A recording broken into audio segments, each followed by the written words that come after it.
Okay, that was episode 2 of season 2 of Kaguya-sama Loves War. Did you write stuff down? I wrote a bunch of stuff down. Did you write stuff down? I wrote 2 main things down. What's up? Oh, I get to go first? Yes. Aw, so sweet. So I wrote season 2, Kaguya is wanting to... The focus is more on starting to want to please Miyuki instead of force him into confession. And I think that there's clearly more of a consideration of the other person, even if it's slight. And then Miyuki showed that later on about not wanting to embarrass Kaguya or kind of embarrass her after she did something seemingly so sweet and exploit her good intentions. So it's like the first season was really focused on, it's like they didn't care what tactics to use or how it would make the other person feel to force them into this confession. But now that they're realizing how in love they are, and that realization inside their minds is getting harder and harder to ignore, more and more they aren't wanting the confession to be a forced, underhanded, ill-intentioned confession. And it's like more and more they're kind of forgetting themselves.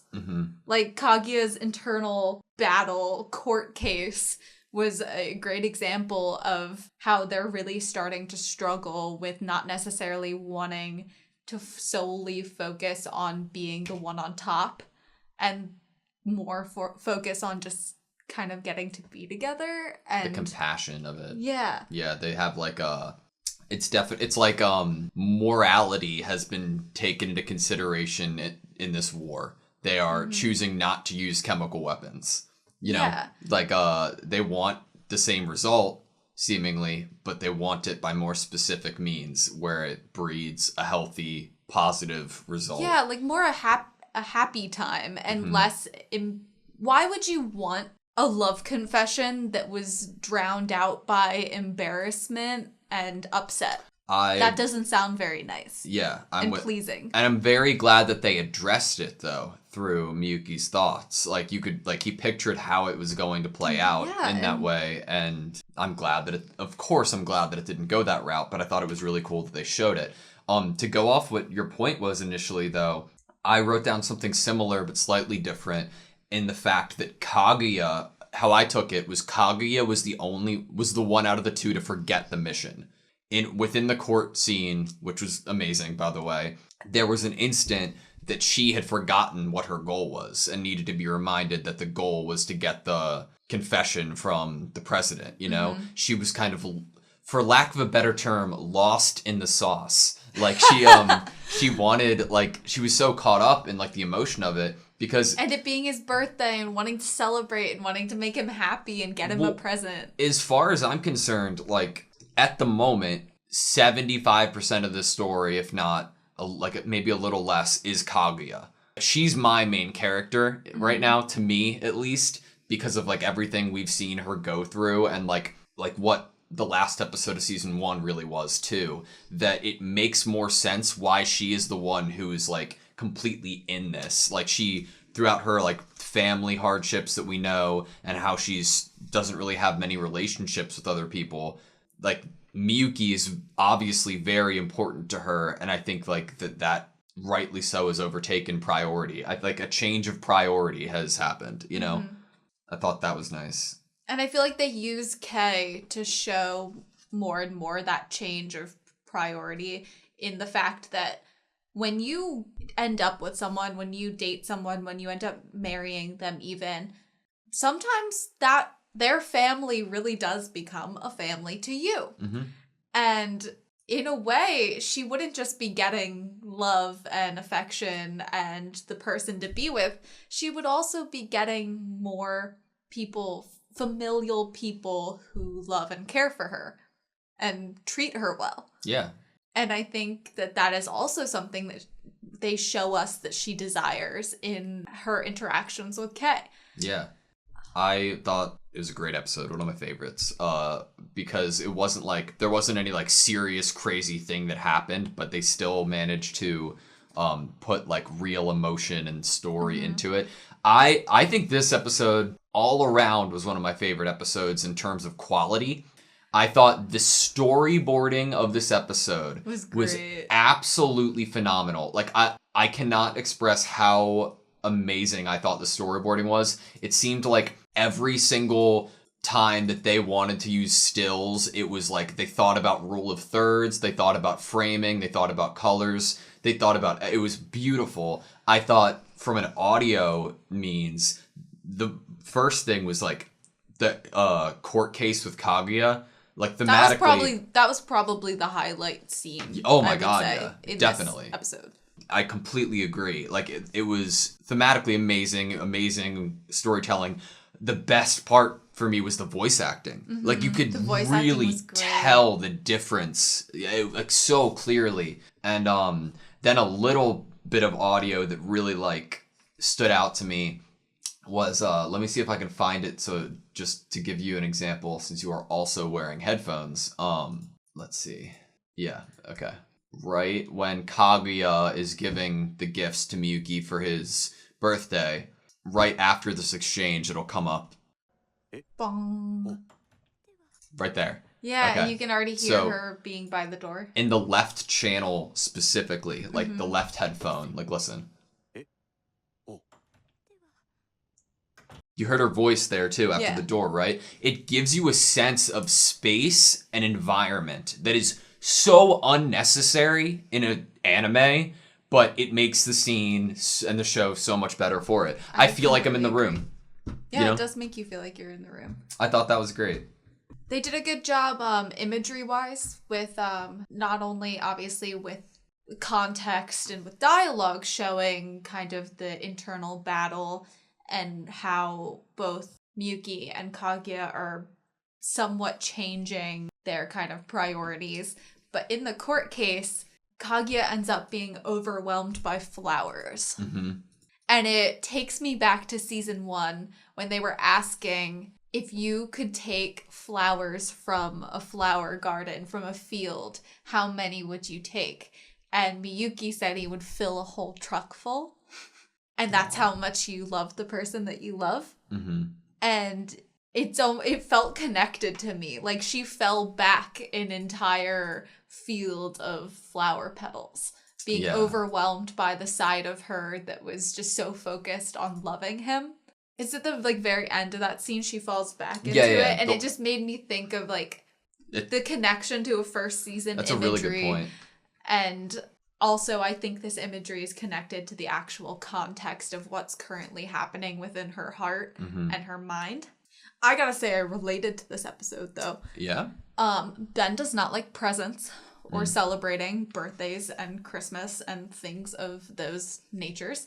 I am the complete opposite. I adore presents. I adore giving presents. I adore holidays and birthdays. And I related to this because I was like, when she was making the cake and it was giant and huge, in my head I'm like, I totally would have gone through that kind of going all out and then having to realize what the person might actually prefer and or like, because I would totally want to go for the big giant cake.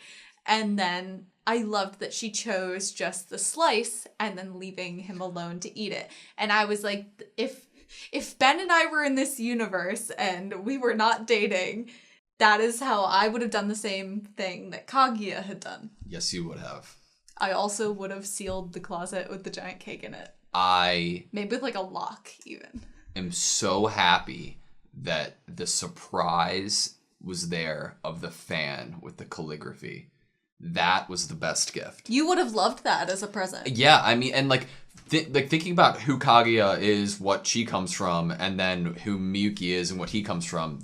Kaguya had the lines, he wouldn't want something expensive. This is the perfect thing. There was consideration of temperature and how he's been, what he's been wearing recently, as well as putting your own emotion onto a personal touch of a scholarly phrase that reminds you of the type of man that he is. And I'm glad that she thought of it. It was the perfect thing to give him.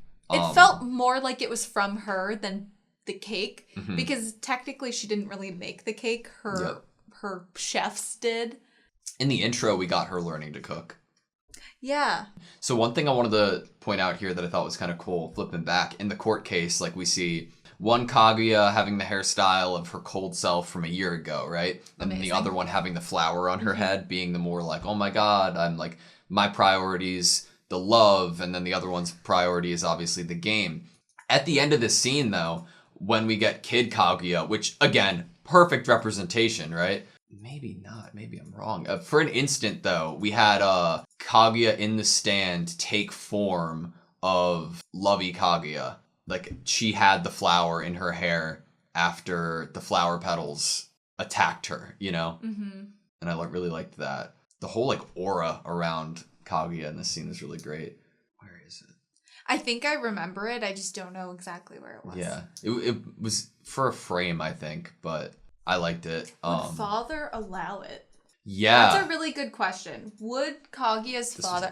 She does have the flower, you're right. But, yes, go on. It's a really good question to bring up. In the actual reality, their reality, if they did get together and they did date, unfortunately, Kaguya's father seems like the type of father who would forbid her from being with someone that he didn't decide for her, even if he doesn't even know her or spend any time with her. Mm-hmm. I could totally see it being a situation where she's supposed to be put into an arranged marriage that's good financially for the family. Maybe not even arranged, but somebody, like, there was the line from old Kaguya being like... Someone that could bring more to the family. Yeah, exactly. He might be perfect in terms of his virtues and his ideals, but does he have anything to contribute to the Shinomiya family other than being a good person for the family? Mm-hmm. His virtues probably wouldn't take him very far in terms of Kaguya's father. We had a lot of funny moments, too, this episode. It was great. It was just hard not to focus on, like, the standout above, like, over the top, great, serious stuff. Amazing. I want another shopping trip. Also, what is up with Chika's little sister? Amazing. Moeha? Ishigami. Clutches. I wonder what the exchange was like for the pen, because it came off like Miyuki didn't even realize it was a gift. I imagine it being like a Miyuki like needed a pen or something, or like, yeah, needing a pen, or Ishigami knowing Miyuki so well that he's like, he wouldn't even want me to acknowledge that it's a present. Yeah. I'm going to be like, oh, I found this brand new pen on the floor. Would you here, take it? I'm just gonna throw it away. Yeah. And I don't need it. Ishigami, best boy. I feel so. Chika, we have never seen a more devastating loss in this show than Chika here. She lost. Like, Chika being she prides herself on a lot of things, and not knowing that it was Miyuki's birthday and everyone else knowing is a very devastating blow. Mm-hmm.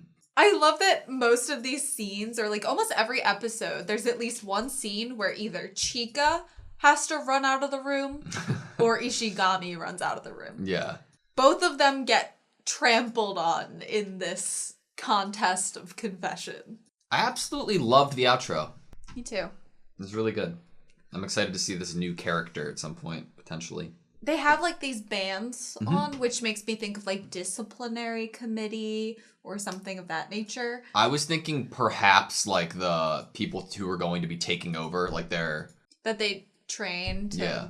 But it could be a disciplinary, like a safety kind of thing. When I was in school in like 8th grade, I was in charge of putting out traffic cones. So I got this like big yellow belt that I got to put on. So it could be like that. He's really proud of that. I've heard about it multiple times. This felt so cool. It's like a hall monitor. Yeah. No. It's cooler than hall monitor. Because we got to leave class early before school ended to go set up the cones. And then at lunch, and then like I'd go out and try to flip the cones and get them to land on themselves. It was so cool. So much fun. Do you think that the intro alludes to people in the other characters figuring out slowly that there's a love involved between Miyuki and Kaguya? By the Chika investigator and they're following the hearts up to the door, Do you think that the other characters are going to start kind of catching on to the fact that they might actually have romantic feelings for each other? So to answer your first question, yes, the intro alludes to it, I think. I think that you used a good, like a specific word, like they're finding out Chica's in like detective gear and stuff, but I don't think it's going to be like, oh, is this happening? I think that Shinomiya and Miyuki are just going to like kind of like not be as careful, like slowly, because they're going to be too into each other. I think they've already started not being so careful by the fact that Chika questioned both of them in this episode about if they loved the other one. Like, I mean, if and when, what's the excuse if and when Shinomiya brings Miyuki lunch, like his own lunch that with a heart in it, you know? Right. There's not much you can say. I mean, that could be a good tactic in itself. Having other people bring up the fact that you might like the person, and then it puts it on them to ask you out. Yeah. I mean, isn't that how people did it in, like, middle school? You have your friend run over to your crush and be like, blah, blah, blah, likes you. And then you wait to see whether they do anything with that information. That's a tactic. Because then you're not confessing. You're telling someone else how you feel, and then they're the messenger. I love the Miyuki family. I resonate with them. Oh, the Shirogane family. Shirogane. She calls her little sis first. Yes, I loved it. Oh my god. Because we knew that she liked Kaguya too, like from the little bit we got of her last season. She like looks up to her. Yeah. But yes, you were right a little bit ago talking about Chika's sister, Moeha, and her personality. She's like a more devious Chika. Like Chika's a less a little filtered, dark. maybe. A less filtered one. Yeah, like Chika's a little dark and a little mischievous. But this girl was using words like defiled. Yeah. And devour. Jeez. I'm really glad they didn't spend too much time talking about it, but I'm really glad that Kaguya got to go out with them. That's amazing. If she hadn't gotten to have this, it would have been a much sadder story. Yeah. She needed this. Because like I said, when in terms of her getting closer with Kei, it's not... Kaguya doesn't just need a romantic partner. She needs a family. She needs friendship love. She needs platonic love. She needs familial love. She needs every type of love. She's wanting for all of that. And I think that if she's given all of those things, it would be way more fulfilling than if she was just given a romantic partner. I agree with you. I agree. Cool. You good? Yeah. Cool. That was a great episode.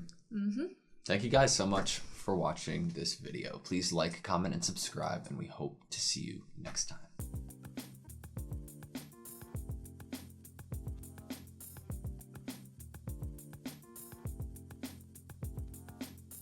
And exploit her good intentions. And exploit her good intentions.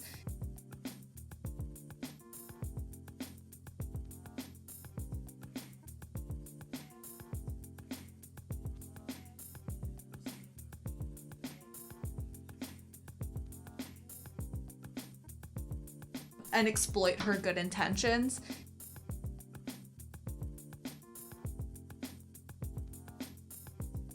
And exploit her good intentions.